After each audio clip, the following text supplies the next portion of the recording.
তুই যা। না আমি যাবো না, তুই যা। তুই যা, আমি কি তোর চেয়ে কম শুনবো? শালি আবার না, তুমি শালি তুমি আবার না,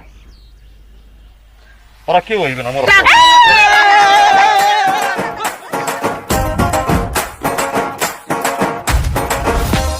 কাজী সাহেব বিসমিল্লাহ বইলা বিয়ে পড়ানো শুরু করেন। বিসমিল্লাহির রহমানির রহিম। শ্রীপুর নিবাসী সেলিম সাহেবের একমাত্র